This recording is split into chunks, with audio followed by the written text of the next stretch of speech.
I'm Jake, and I'm standing out on the top of the hill here in our stone vineyard on Chalk Hill Road that we started developing in 1971. This is the ranch that really turned my dad onto the idea that wonderful Cabernet could be grown in this part of the country generally. At that time, it was thought that Alexander Valley was too hot to grow world-class Cabernet. And you know, in parts of the valley I have to agree with that. But one of the things that is misunderstood about Alexander Valley is that it's big and narrow and long. And it's hot in the north and a lot cooler in the south, the way most of California's inland valleys are. We're standing here at the extreme southern end of Alexander Valley, where there's actually a little bit of an overlap back here with Russian River Valley. And Makama Creek borders the property out here to the east and runs down like this and out behind me, and then connects with the Russian River at the bottom corner of the property right here. So what I'm getting at with all that is that this part of Alexander Valley is a lot cooler than the rest of the valley. The southern part is generally cooler, even where our red winery vineyard is cooler, is cooler than the rest of the valley. But this in particular has a significantly different climate than the main open Alexander Valley. The soil is also really different too. As I said, it's on Chalk Hill Road, and Chalk Hill Road is named for the soil here, which is actually compressed volcanic ash.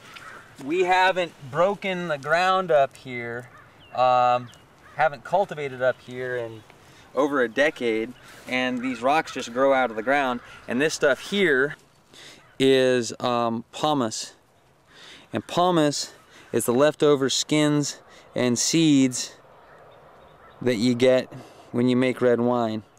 It's got a pretty good nitrogen content, but it's also just a great soil amendment. And up here there's almost no topsoil at all. So those kinds of measures are important. Just as with our pyramid vineyard, it's this really thin soil makes it really difficult for the vines to grow up here. The cameraman made me stand in front of one of the healthier vines actually. It's really scraggly, and it's still not indicative of how difficult it is to for the vines to grow up here. If you look at this one, you get a better idea of that. It's got these thin little arms with these voids in it and these tiny little spurs, and it's barely going to make any fruit, and you know, there'll be a mortgage on this place for the rest of my life, but the wine will be pretty good. I pretty much like the grapes and the wine from this hill better than I do any other spot on this ranch every year.